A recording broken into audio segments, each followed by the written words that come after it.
നമസ്കാരം. Adventures in A banian tree എന്ന പാഠത്തിൻ്റെ രണ്ടാം ഭാഗ ക്ലാസ്സിലേക്ക് സ്വാഗതം. അപ്പോൾ ഇവിടെ നമ്മുടെ നറേറ്ററായ ആ കൊച്ചു പയ്യൻ ആ ആൽമരവുമായിട്ടുള്ള അവൻ്റെ ബന്ധം, അതിന് ചുറ്റുപറ്റി നടക്കുന്ന സംഭവങ്ങൾ വിവരിക്കുകയാണ്. My first friend and familiar was a small grey squirrel. അപ്പോൾ പയ്യൻ പറയുകയാണ്, എൻ്റെ ആദ്യ സുഹൃത്തും എൻ്റെ ഫസ്റ്റ് ഫ്രണ്ടും ആൻഡ് ഫെമിലിയർ പരിചയക്കാരൻ, പരിചിതമായത് എന്നൊക്കെയുള്ള അർത്ഥമാണ് ഫെമിലിയർ എന്നതിൻ്റെ അർത്ഥം. അതായത് ആ ആൽമരത്തിലെ അവൻ്റെ ആദ്യ സുഹൃത്തും അവൻ്റെ പരിചയക്കാരനും was a small grey squirrel. അതൊരു ചെറിയ ചാര നിറമുള്ളൊരു അണ്ണാൻ കുഞ്ഞായിരുന്നു.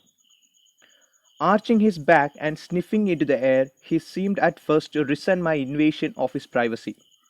ഒരിക്കൽ കൂടി വായിക്കാം, കൂടെ വായിച്ചു വരിക. Arching his back and sniffing into the air, he seemed at first to resent my invasion of his privacy. അപ്പോൾ എനിക്ക് ആദ്യം തോന്നിയത്, നമ്മുടെ പയ്യൻ പറയുകയാണ്, അവന് തോന്നിയത് he seemed at first to resent my invasion of his privacy. അവൻ്റെ പ്രൈവസിയിലേക്കുള്ള എൻ്റെ ഇൻവേഷൻ, പ്രൈവസി നമുക്കറിയാം സ്വകാര്യത. അപ്പോൾ ഈ അണ്ണാൻ കുഞ്ഞിൻ്റെ സ്വകാര്യതയിലേക്ക്, അതായത് അവൻ അധിവസിക്കുന്ന പ്രദേശമാണ്, ആൽമരത്തിൽ അവൻ താമസിക്കുന്ന സ്ഥലമാണ്, അണ്ണാൻ താമസിക്കുന്നതാണ്. അപ്പോൾ അങ്ങോട്ടേക്കുള്ള എൻ്റെ കടന്നുകയറ്റം, അപ്പോൾ അവൻ്റെ ആ സ്വകാര്യ ലോകത്തേക്കുള്ള എൻ്റെ ഇൻവേഷൻ, കടന്നുകയറ്റം, അതവൻ റിസെൻറ്റ് ചെയ്യുന്ന പോലെ, റിസെൻറ്റ് ചെയ്യുക, എതിർക്കുക, പ്രതിഷേധം കാണിക്കുക എന്നൊക്കെയുള്ള അർത്ഥം. അപ്പോൾ ഞാൻ അങ്ങോട്ട് ചെന്നപ്പോൾ, ഈ കൊച്ചു പയ്യൻ, ഞാൻ ആൽമരത്തിലേക്ക് ചെന്നപ്പോൾ എൻ്റെ അങ്ങോട്ടുള്ള ഇൻവേഷൻ, കടന്നുകയറ്റം, അവൻ ആദ്യം റിസെൻറ്റ് ചെയ്യുന്ന പോലെ, അവൻ അതിനോട് പ്രതിഷേധിക്കുന്ന പോലെ എനിക്ക് തോന്നി. അവൻ എന്തു ചെയ്തപ്പോൾ, arching his back and sniffing into the air, അവൻ്റെ മുതുക് ആർച്ച് ചെയ്യുക, വളയ്ക്കുക എന്നുള്ള അർത്ഥം ഇവിടെ. അവൻ്റെ മുതുക് വളച്ച് അവൻ, അല്ലെങ്കിൽ കൂനിക്കൂടിയിരുന്നു എന്ന് നമുക്ക് പറയാം, വായുവിലേക്ക് സ്നിഫ് ചെയ്യുക, മണപ്പിക്കുക എന്നുള്ള അർത്ഥമാണ്. ഉദാഹരണം നമ്മൾ പറയുകയാണെങ്കിൽ, ഈ എലി, അണ്ണാൻ തുടങ്ങിയ ജീവികൾ അവരുടെ നോസ് ട്വിച്ച് ചെയ്യും. അതായത് എന്തെങ്കിലും സ്മെല്ല് ചെയ്യുന്ന സമയത്ത് അവരുടെ മൂക്ക് ഇങ്ങനെ ചെറുതായിട്ട് അനങ്ങുന്ന പോലെ കാണാം. നിങ്ങളൊക്കെ കാർട്ടൂണുകളിലൊക്കെ കണ്ടിട്ടുണ്ടായിരിക്കും. അപ്പോൾ അതേപോലെ ഈ അണ്ണാൻകുഞ്ഞ് എന്ത് ചെയ്തു, അവനിങ്ങനെ നടു വളച്ചിരുന്ന് അവൻ വായിലേക്ക് സ്നിഫ് ചെയ്തു. അപ്പോൾ ഇത് കണ്ടപ്പോൾ നമ്മുടെ പയ്യന് തോന്നി എന്താണ്, ഇവൻ അങ്ങോട്ടേക്ക് ചെന്നത് ഇവന് ഇഷ്ടപ്പെട്ടില്ല, ഇവൻ്റെ അങ്ങോട്ടുള്ള ഇൻവേഷൻ, ഇവൻ്റെ കടന്നുകയറ്റം മറ്റവന് ഇഷ്ടപ്പെട്ടില്ല എന്നായിട്ടാണ് നമ്മുടെ പയ്യന് തോന്നിയത്. But when he found that I did not arm myself with a catapult or air gun he became friendlier. ഒരിക്കൽ കൂടി വായിക്കാം, കൂടെ വായിച്ചു വരിക. But when he found that I did not arm myself with a catapult or air gun, he became friendlier. പക്ഷേ അവൻ എന്ത് കണ്ടെത്തിയപ്പോൾ, when he found that I did not arm myself, ഞാൻ സ്വയം ആം ചെയ്തിട്ടില്ല. ആം കൊണ്ടിവിടെ ഉദ്ദേശിക്കുന്ന ആംസ് ആൻഡ് അമ്യൂണിഷൻസ് എന്ന അർത്ഥത്തിൽ, ആയുധം എന്ന അർത്ഥമാണ് അവിടെ ആംസിന് എടുക്കേണ്ടത്. ഓക്കെ, അപ്പോൾ when he found that I did not arm myself, എൻ്റെ കയ്യിൽ ആയുധങ്ങളൊന്നും ഇല്ല എന്നവൻ ഫൈൻഡ് ചെയ്തപ്പോൾ, എന്നവൻ കണ്ടെത്തിയപ്പോൾ, വിത്ത് കാറ്റപ്പോൾട്ടോ എയർ ഗൺ, എന്തൊക്കെ ആയുധങ്ങളാണ്, കാറ്റപ്പോൾട്ടോ എയർ ഗണ്ണോ. എയർ ഗൺ എന്താണെന്ന് നിങ്ങൾക്ക് അറിയാം. കാറ്റപ്പോൾട്ട് എന്ന് പറയുന്നത് നമ്മുടെ കവണ എന്ന് പറയുന്ന സാധനമാണ്. He became friendlier. അപ്പോൾ അത്തരത്തിൽ കവണയോ അല്ലെങ്കിൽ തെറ്റാലി എന്ന് പറയുന്ന സാധനം നിങ്ങൾ കണ്ടിട്ടുണ്ടായിരിക്കും, കല്ലൊക്കെ വെച്ച് അടിക്കുന്നത്. ഓക്കെ, അപ്പോൾ അത്തരത്തിൽ തെറ്റാലിയോ അല്ലെങ്കിൽ എയർ ഗണ്ണോ ഒന്നും എൻ്റെ കയ്യിൽ ഇല്ല എന്ന് കണ്ടപ്പോൾ ഹി ബിക്കേം ഫ്രണ്ട്ലിയർ. അവൻ കുറച്ചുകൂടെ ഫ്രണ്ട്ലിയറായി, എന്നോട് കുറച്ചുകൂടെ സൗഹൃദപരമായി പെരുമാറാൻ തുടങ്ങി. And when I started leaving him pieces of cake and biscuit he grew bolder and finally became familiar enough to take food from my hands. എന്നിട്ട് when I started leaving him pieces of cake and biscuit, ഞാൻ അവന് ബിസ്ക്കറ്റും കേക്കിൻ്റെയൊക്കെ pieces വെച്ചിട്ട് പോകാൻ തുടങ്ങി. ഞാൻ പോകുമ്പോൾ എന്ത് ചെയ്യും, അവന് കുറച്ച് ബിസ്ക്കറ്റും കേക്കും ഒക്കെ കൊടുക്കാൻ തുടങ്ങി. അതും കൂടെ ആയപ്പോൾ ഹി ഗ്രൂ ബോൾഡർ, അവൻ കുറച്ചുകൂടെ ബോൾഡായി, എൻ്റെ അടുത്ത് കുറച്ചുകൂടെയൊക്കെ ധൈര്യത്തോടെ വരാനും മറ്റുമൊക്കെ തുടങ്ങി. And finally became familiar enough to take food from my hands. അവസാനം he became very familiar enough to take food from my hands, എൻ്റെ കയ്യിൽ നിന്ന് വന്ന് ഭക്ഷണം എടുത്ത് കഴിക്കുന്ന അത്ര ഒരു ഫെമിലിയാരിറ്റി, ഒരു പരിചിതം അല്ലെങ്കിൽ ഒരു പരിചയം ഞാനുമായിട്ടായി എന്ന് പറയുന്നു. അപ്പോൾ ഈ പയ്യൻ, അവൻ പതിയെ എന്ത് ചെയ്തു, ഈ അണ്ണാൻ കുഞ്ഞുമായിട്ടൊരു സൗഹൃദം ഉണ്ടാക്കിയെടുത്തു. അവൻ അവിടെ പോകുമ്പോൾ എന്ത് ചെയ്യും, ആ കേക്കും ബിസ്ക്കറ്റും ഒക്കെ കൊടുത്ത് ഇവനെ മെരുക്കിയെടുത്തു. ഇപ്പോൾ ആ പയ്യൻ്റെ കയ്യിൽ നിന്ന് വരെ വന്ന് ആ ഭക്ഷണം എടുത്ത് കഴിക്കാൻ തക്ക പരിചയം ഇവർ തമ്മിലായി. Before long he was delving into my pockets and helping himself to whatever he could find. He was a very young squirrel, and his friends and relatives probably thought him headstrong and foolish for trusting a human. ഒരിക്കൽ കൂടി വായിക്കാം. Before long, he was delving into my pockets and helping himself to whatever he could find. Before long, അധികം വൈകാതെ തന്നെ, അല്ലെങ്കിൽ വളരെ പെട്ടെന്ന് തന്നെ, he was delving into my pockets.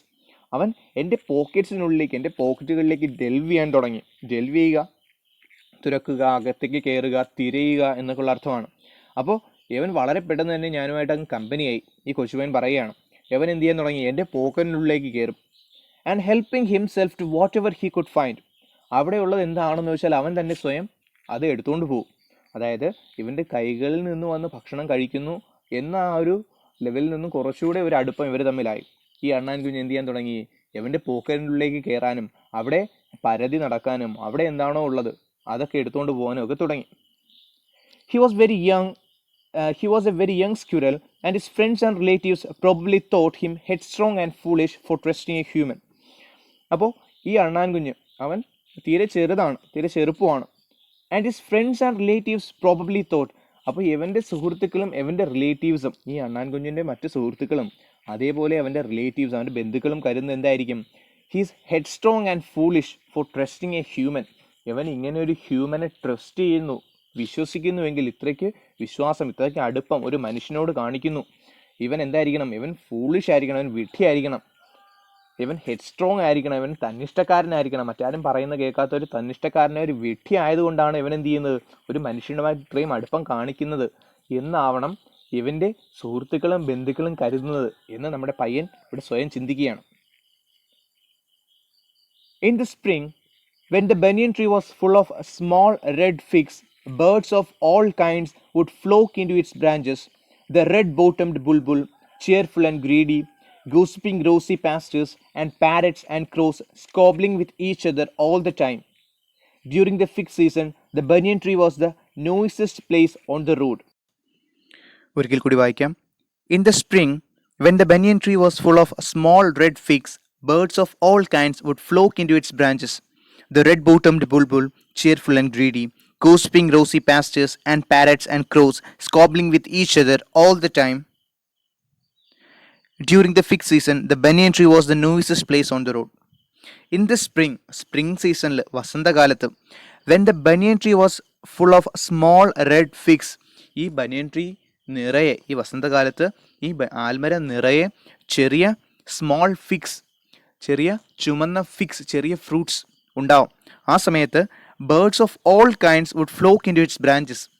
എല്ലാ തരത്തിലുള്ള പക്ഷികൾ വന്ന് ഇതിൻ്റെ ബ്രാഞ്ചസിലേക്ക്, ഇതിൻ്റെ ശിഖരങ്ങളിലേക്ക് വന്ന് ഫ്ലോക്ക് ചെയ്യും, വന്ന് ചേക്കേറും, വന്ന് ചേരും. അവയിൽ ചില പക്ഷികളെയാണ് പറയുന്നത് ദ റെഡ് ബോട്ടംഡ് ബുൾബുൾ. അതായത് ഈ ബുൾബുൾ പക്ഷിയുടെ താഴ്ഭാഗത്തായിട്ട് ചുവപ്പ് നിറമുണ്ട്. ചിത്രം നിങ്ങൾ കാണാം. അപ്പോൾ അതിൻ്റെ ക്യാരക്ടറാണ് പറയുന്നത് ചിയർഫുൾ ആൻഡ് ഗ്രീഡി. ഈ ബുൾബുൾ പക്ഷി എങ്ങനെയാണ്, ചിയർഫുൾ ആണ്, എപ്പോഴും ആൾ വളരെ ഹാപ്പിയാണ്, പക്ഷെ ഗ്രീഡിയാണ്, കൊതിയനാണ്. ഗോസിപ്പിംഗ് റോസി പാസ്റ്റേഴ്സ്, എപ്പോഴും ഗോസിപ്പ് പറയുക, നിങ്ങൾക്കറിയാം, പരദൂഷണം പറയുക, മറ്റുള്ളവരെ കുറിച്ച് കുറ്റം പറയുക. അപ്പോൾ ഇവിടെ ഉദ്ദേശിക്കുന്നത് എപ്പോഴും ചിലച്ചുകൊണ്ടിരിക്കുന്ന, എപ്പോഴും ബഹളം വെച്ചുകൊണ്ടിരിക്കുന്ന റോസി പാസ്റ്റേഴ്സ്, പന്തിക്കാളി, റോസ് മൈന എന്നൊക്കെ പറയുന്ന റോസി പാസ്റ്റേഴ്സ് ചിത്രം നിങ്ങൾ കാണാം. And parrots and crows, parrots തത്തകളും ക്രോസ് കാക്കകളും. അപ്പോൾ അങ്ങനെ പലതരം പക്ഷികൾ ഈ ഒരു സ്പ്രിംഗ് സീസണിൽ ഈ ആൽമരത്തിൽ ഇത്തരത്തിലൊരു ചെറിയ ചെറിയ പഴങ്ങൾ ഉണ്ടാകുന്ന സമയത്ത് ഇതിലേക്ക് വന്ന് കയറാറുണ്ട്. Squabbling with each other all the time, എപ്പോഴും എല്ലാ സമയവും ഈ പക്ഷികൾ വന്നു ചേർന്ന് കഴിഞ്ഞാൽ എല്ലാ സമയവും എപ്പോഴും they are squabbling with each other, പരസ്പരം വഴക്കടിക്കലാണ്, ബഹളം വയ്ക്കലാണ്, തമ്മിൽ ബഹളം വയ്ക്കലാണ്, എപ്പോഴും ചിലപ്പും ബഹളവുമാണ്. During the fig season the banyan tree was the noisiest place on the road. അപ്പോൾ ഈ പയ്യൻ പറയുന്നു, ഈ ഫിഗ് സീസണിൽ, ഈ പഴങ്ങൾ ഉണ്ടാകുന്ന ഈ സീസണിൽ the banyan tree was the noisiest place on the road. അവരുടെ ആ റോഡിലെ ഏറ്റവും ശബ്ദമുഖരിതമായ, ഏറ്റവും നോയിസസ്റ്റ് ആയ, ഏറ്റവും കൂടുതൽ ബഹളം ഉണ്ടാകുന്ന സ്ഥലം എന്ന് പറയുന്നത് ഈ ബനിയൻ ട്രീ ആണ് എന്ന് പറയുന്നു. Halfway up the tree, I had built a small platform on which I would often spend the afternoons when it wasn't too hot. I could read there, propping myself up against the bole of the tree with cushions taken from the drawing room. Halfway up the tree, ആ മരത്തിന് പകുതി മുകളിലായിട്ട്, അല്ലെങ്കിൽ ആ മരത്തിൻ്റെ കുറച്ച് മുകളിലായിട്ട്, I had build A small platform. ഞാൻ ചെറിയൊരു പ്ലാറ്റ്ഫോം ഉണ്ടാക്കി, ചെറിയൊരു തട്ട് പോലെ ഉണ്ടാക്കി, നമ്മുടെ ഏറുമാടങ്ങൾ പോലെയൊക്കെ. ഇവൻ എന്ത് ചെയ്തു, ഞാൻ ഈ മരത്തിൻ്റെ കുറച്ച് മുകളിലായിട്ട്, ഈ ആൽമരത്തിൻ്റെ കുറച്ച് മുകളിലോട്ട് കയറുന്ന വഴിക്ക് ചെറിയൊരു തട്ട് പോലെ ഉണ്ടാക്കിയെടുത്തു. On which I would often spend the afternoons when it wasn't too hot. അപ്പോൾ അവിടെ അവൻ എന്ത് ചെയ്യും, മിക്കപ്പോഴും അവൻ്റെ ആഫ്റ്റർനൂൺസ്, അവൻ്റെ ഉച്ചയ്ക്ക് ശേഷമുള്ള സമയങ്ങൾ അവൻ അവിടെ ചിലവഴിക്കാറുണ്ട്. When it wasn't too hot, പുറത്ത് അധികം ചൂടില്ലാത്തപ്പോൾ, അധികം വെയിലില്ലാത്തപ്പോൾ അവൻ എന്ത് ചെയ്യാറുണ്ട്, ഇവൻ്റെ ഉച്ചയ്ക്ക് ശേഷമുള്ള സമയങ്ങൾ ഈ ആൽമരത്തിന് മുകളിൽ ഇവൻ ഉണ്ടാക്കിയ ഈ തട്ടിലിരുന്ന് ഇവൻ ചിലവഴിക്കും. I could read there propping myself up against the bole of the tree with cushions taken from the drawing room. അവൻ പറയുന്നു, അവിടെ ഇരുന്ന്, ആ പ്ലാറ്റ്ഫോമിലിരുന്ന് അവന് വായിക്കാം. He could read there. Propping myself up against the bole of the tree. അവൻ എന്ത് ചെയ്യും, ആ മരത്തിൻ്റെ ബോളിലേക്ക്, മരത്തിൻ്റെ ട്രങ്കിലേക്ക്, ആ മരത്തിൻ്റെ തടിയിലേക്ക് സ്വയം ചാരി ഇരുന്നുകൊണ്ട്, നമ്മൾ ഭിത്തിയിലൊക്കെ ചാരി ഇരിക്കുന്ന പോലെ ആ മരത്തിൻ്റെ ആ ട്രങ്കിലേക്ക് സ്വയം ചാരി ഇരുന്നുകൊണ്ട്, വിത്ത് കുഷൻസ് ടേക്കൺ ഫ്രം ഡ്രോയിങ് റൂം. അതും ഡ്രോയിങ് റൂമിൽ പോയി, വീടിൻ്റെ അകത്തളത്തിൽ പോയി അവിടെ നിന്ന് കുഷൻസ് എടുത്തുകൊണ്ട് വന്ന് അത് വെച്ചാണ് ചാരി ഇരിക്കുന്നത്. അവിടെ ഇരുന്ന് അവൻ എന്ത് ചെയ്യും, പുസ്തകങ്ങൾ വായിക്കും. അടുത്ത് പറയുന്ന അവൻ വായിച്ചിരുന്ന പുസ്തകങ്ങളെ പറ്റിയും റൈറ്റേഴ്സിനെ പറ്റിയൊക്കെയാണ്. Treasure Island, Huckleberry Finn, the Mowgli stories and the novels of Edgar Rice Burroughs and Louisa May Alcott made up my bag of very mixed reading. അപ്പോൾ അവൻ വായിച്ചിരുന്ന പുസ്തകങ്ങളിൽ ചിലതാണ് ട്രഷർ ഐലൻഡും ഹക്കിൾബെറി ഫിന്നും ഒക്കെ. ട്രഷർ ഐലൻഡ് എന്ന് പറയുന്നത് കുറച്ച് സാഹസികതയെ കലർന്ന ഒരു ചിൽഡ്രൻസ് ബുക്ക് സീരീസാണ്. അതിനെ ബേസ് ചെയ്തുകൊണ്ട് ഒന്നിലേറെ പുസ്തകങ്ങൾ ഇറങ്ങിയിട്ടുണ്ട്. ഹക്കിൾബെറി ഫിന്നും ടോം സോയറും കുട്ടികൾക്കായിട്ടുള്ള ബുക്കുകളിൽ ഇറങ്ങിയിട്ടുള്ളതിൽ ഏറ്റവും പ്രശസ്തമായ 2 കഥാപാത്രങ്ങളാണ് ഹക്കിൾബെറി ഫിന്നും ടോം സോയറും. മാർക്ക് ട്വെയിൻ എന്ന പ്രശസ്തനായ എഴുത്തുകാരൻ്റെ സൃഷ്ടിയാണ് ഇവയൊക്കെ. ദ മൗഗ്ലി സ്റ്റോറീസ്, മൗഗ്ലി നിങ്ങൾക്ക് പരിചിതമാണ്. And the novels of Edgar Rice Burroughs, Louisa May Alcott, ഇവരൊക്കെ റൈറ്റേഴ്സാണ്. അപ്പോൾ ഇവരുടെ പുസ്തകങ്ങളെ പറ്റിയും ഇവരുടെ കഥാപാത്രങ്ങളെ പറ്റിയൊക്കെ കൂടുതൽ നമുക്ക് ക്ലാസ്സിൽ ചർച്ച ചെയ്യാം. ഇവിടെ അതിന് വലിയ പ്രസക്തിയില്ല. അപ്പോൾ ഇവൻ വായിച്ചിരുന്ന കുറച്ച് പുസ്തകങ്ങളാണ് ഇവിടെ പറയുന്നത്. I made up my bag of very mixed reading. അപ്പോൾ ഇവയൊക്കെ ആയിരുന്നു എൻ്റെ ആ ഒരു ബാഗ് ഓഫ് റീഡിങ്ങിലുണ്ടായിരുന്ന, ഞാൻ വായിച്ചിരുന്ന ആ ശേഖരത്തിലുണ്ടായിരുന്ന ബുക്സ് ഇവയൊക്കെ ആയിരുന്നു എന്ന് അവൻ പറയുന്നു. When I did not feel like reading, I could look down through the banyan leaves at the world below, at grandmother ഹാങ്ങിങ് up or taking down the washing, at the cook quarreling with a fruit vendor, or a grandfather grumbling at the hardy Indian marigolds which insisted on springing up all over his very English garden. Okay, അപ്പോൾ ഒന്നുകൂടെ വായിക്കാം. വായിക്കുന്ന സമയം എന്ത് ചെയ്യുക, കൂടെ വായിച്ചു വരിക, ശ്രദ്ധിക്കുക.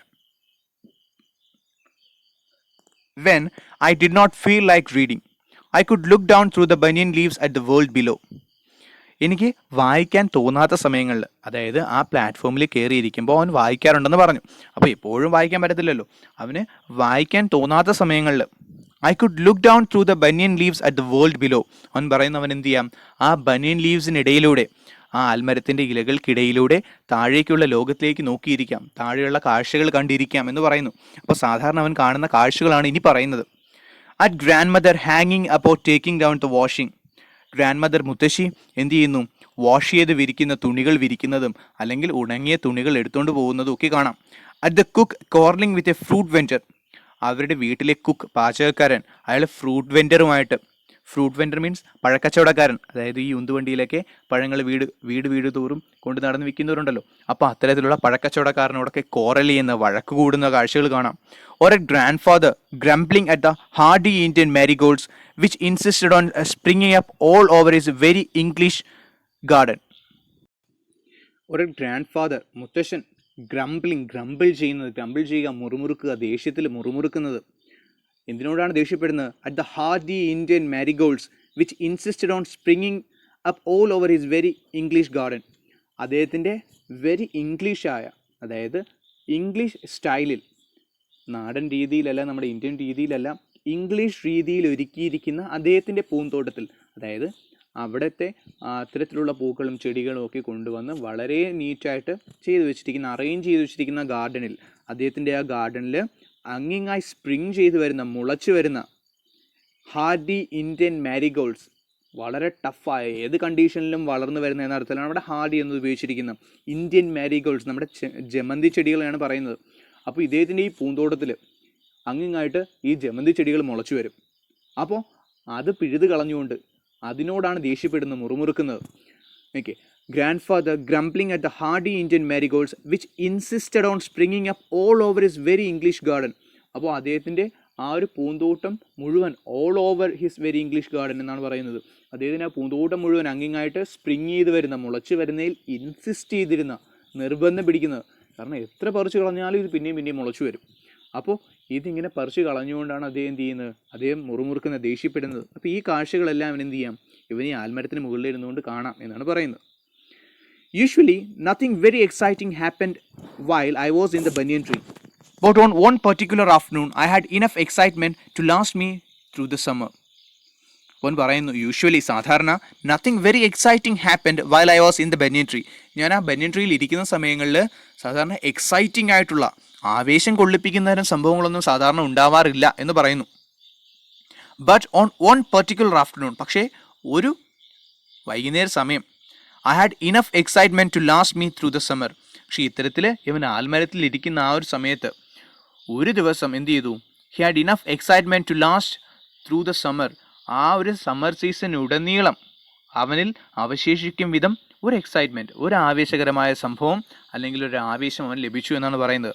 അതായത് ഇത്തരത്തിൽ ആൽമരത്തിന് മുകളിലിരുന്നപ്പോൾ ഒരു ദിവസം അവനുണ്ടായ ഒരു അനുഭവം, അത് അവന് നൽകിയ ആ ഒരു ആവേശം, അത് വളരെ കാലം നീണ്ടു നിൽക്കുന്നതായിരുന്നു എന്നാണ് പറയുന്നത്. അപ്പോൾ അത്തരത്തിൽ ആവേശകരമായ എന്തോ ഒരു സംഭവം അവൻ ഈ ആൽമരത്തിന് മുകളിലിരുന്ന് കണ്ടു എന്നാണ് പറയുന്നത്.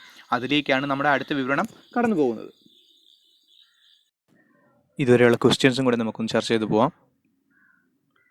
ഒന്നാമത്തെ question, house and grounds were of grandfather's domain, but the magnificent old banyan tree was mine. Why did the boy say so? അപ്പോൾ കഥയിൽ നിന്നൊരു ലൈൻ എടുത്തു തന്നിട്ട് ഒരു കൊട്ടേഷൻ തന്നിട്ടാണ് ചോദിച്ചിരിക്കുന്നത്.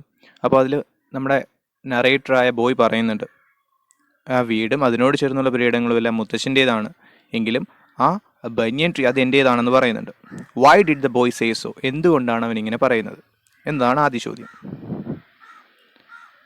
രണ്ടാമത്തേത്, how did the squirrel became a friend of the boy?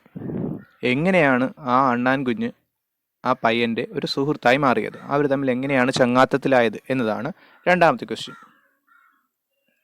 മൂന്നാമത്തേത്, what did the friends of the squirrel think about his friendship with a human? What might have made them think so? രണ്ട് ഭാഗമുള്ള ചോദ്യമാണ്. What did the friends of the squirrel think about his friendship with a human? ആ സ്ക്വിറലിൻ്റെ, ആ അണ്ണാൻ കുഞ്ഞിൻ്റെ സുഹൃത്തുക്കൾ അവൻ്റെ ആ മനുഷ്യനോടുള്ള സൗഹൃദവുമായി അല്ലെങ്കിൽ ആ പയ്യനുമായിട്ടുള്ള ആ അണ്ണാൻ കുഞ്ഞിൻ്റെ സൗഹൃദത്തെപ്പറ്റി എന്താവാം കരുതിയത്? What might have made them think so? എന്തുകൊണ്ടാവാം അവർക്ക് അങ്ങനെ ഒരു തോന്നലുണ്ടായത്? അപ്പോൾ കഥയിൽ ആ ഒരു ഭാഗത്ത് പറയുന്നുണ്ട്, ഈ അണ്ണാൻ കുഞ്ഞിൻ്റെ ഫ്രണ്ട്സും റിലേറ്റീവ്സും ഇവർ തമ്മിലുള്ള ഫ്രണ്ട്ഷിപ്പിനെ പറ്റി, ഈ പയ്യനും ആ അണ്ണാൻ കുഞ്ഞും തമ്മിലുള്ള ഫ്രണ്ട്ഷിപ്പിനെ പറ്റി എന്താവും അവർക്ക് തോന്നുന്നത് എന്നൊരു ഭാഗത്ത് പറയുന്നുണ്ട്. അങ്ങനെ അവർക്ക് തോന്നാനുള്ള അതിൻ്റെ കാരണവും കൂടെ എന്ത് ചെയ്യുക, ഈ ആൻസറിൽ എഴുതി ചേർക്കുക. നാലാമത്തെ ചോദ്യം, how was the banyan tree the noises place during the fig season? Fig സീസണിൽ എങ്ങനെയാണ് ആ ബനിയൻ ട്രീ അവിടുത്തെ ഏറ്റവും ശബ്ദമുഖരിതമായ സ്ഥലമായി മാറുന്നത്, ഏറ്റവും നോയ്സസ്റ്റ് പ്ലേസായി മാറുന്നത് എന്നാണ് ചോദ്യം. അഞ്ചാമത്തെ ചോദ്യം, how did the boy make the spring season exciting four himself? എങ്ങനെയാണ് നമ്മുടെ പയ്യൻ ആ സ്പ്രിംഗ് സീസൺ അവന് സ്വയം എക്സൈറ്റിംഗ് ആയി മാറ്റിയിരുന്നത്? അതായത് ആ സ്പ്രിംഗ് സീസണിൽ എങ്ങനെയായിരുന്നു സ്വയം അവൻ ആവേശം കണ്ടെത്തിയിരുന്നത്, അല്ലെങ്കിൽ എങ്ങനെയായിരുന്നു അവൻ അവൻ്റെ സമയം ചെലവഴിച്ചിരുന്നത് എന്നൊക്കെ അർത്ഥമെടുക്കാം. അപ്പോൾ അവൻ സ്പ്രിംഗ് സീസണിൽ എങ്ങനെയായിരുന്നു അവൻ്റെ സമയം ചെലവഴിച്ചിരുന്നത്, അല്ലെങ്കിൽ അവൻ സന്തോഷം കണ്ടെത്തിയിരുന്നത് എന്നാണ് ചോദ്യം. അപ്പോൾ ഈ 5 ചോദ്യങ്ങൾക്കും ആൻസർ ചെയ്യുക. കംപ്ലീറ്റ് സെൻറ്റൻസുകളായി തന്നെ ആൻസർ ചെയ്യുക. ദയവേത് സ്വന്തമായി തന്നെ എല്ലാവരും എഴുതുക, ആൻസേഴ്സ് എഴുതുക. നിങ്ങളുടെ ആൻസേഴ്സ്, ക്വസ്റ്റ്യൻസും ആൻസേഴ്സും ചേർത്ത് എഴുതി പോസ്റ്റ് ചെയ്യുക. അത് കറക്റ്റ് ചെയ്ത് തരുന്നതായിരിക്കും. അപ്പോൾ നിങ്ങളുടെ കഴിവിനനുസരിച്ച് കംപ്ലീറ്റ് സെൻറ്റൻസുകളിൽ തന്നെ എന്ത് ചെയ്യുക, ആൻസേഴ്സ് എഴുതുക. എല്ലാവർക്കും ടെക്സ്റ്റിൻ്റെ PDF കിട്ടിക്കാണുമെന്ന് കരുതുന്നു. ഇല്ലെങ്കിൽ നിങ്ങളുടെ അഡ്മിനുമായി ബന്ധപ്പെടുക.